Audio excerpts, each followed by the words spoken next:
কোথায় এড়িয়ে যাচ্ছে সবাই? মা মনসাকে কেউ এড়িয়ে যেও না। এটা হচ্ছে আমাদের বেথরডির বোম্বানিতলার শ্রী মনসামায়ের পুজো। তারই ছোট্ট একটা মিনি ব্লগ করে তোমাদের সবার সামনে তুলে ধরলাম। তো আমাদের বাড়ির থেকে প্রায় 10 থেকে 15 মিনিট লাগে। তো আমরা 3 ভাই মিলে স্কুটি করে চলে গেলাম লোকেশনে। দেখেছেন কত ভক্তের ভিড়? হ্যাঁ, আমাদের এই মা মনসার কাছে জাতপাত বলে কোনো কথা হয় না। সকল ধর্মের মানুষরা এখানটাতে আসে মাকে দর্শন করতে।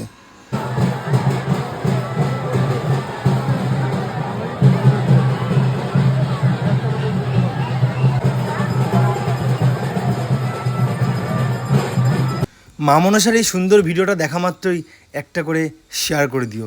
মা মনসার সবার উপকার করবে। আমাদের ব্রহ্মাণ্ডিতলার মা খুবই জাগ্রত, এই কথাটা আমি মুখেই বলতে পারি। কিন্তু এই কথাটা মুখে না বললেও আপনারা ঠিকই বুঝতে পারছেন মা এখানে কিভাবে পূজিত হচ্ছে। এখানটাতে পূজার সাথে সাথে একটি মেলারও আয়োজন হয়।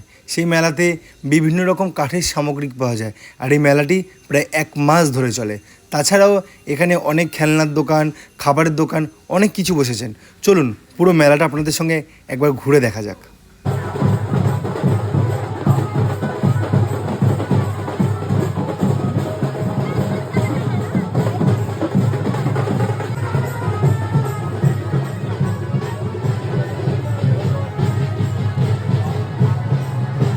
মেলা মানে হচ্ছে নাগরদোলা, মেলা মানে হচ্ছে ছোটো বাচ্চাদের জাম্পিং, মিকি মাউসের পিঠে ওঠা লাফালাফি, আর তার সাথে তো নাগরদোলা রয়েছেই।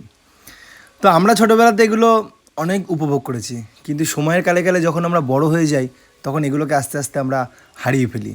ঠিক আছে, কিন্তু চোখে দেখে তো এগুলো আনন্দ উপভোগ করা যেতেই পারে, তাই না? তাই ঝটপট করে দেরি না করে পুরো মেলাটা আমরা ঘুরে নিলাম এবং অনেক খাওয়া দাওয়া করলাম, তার সাথে কেনাকাটাও করেছি। ছোট্ট মিনি ব্লগটা কেমন লাগলো? যদি ভালো লাগে অবশ্যই লাইক, কমেন্ট, শেয়ার করে দিও। জয় মা মনসা।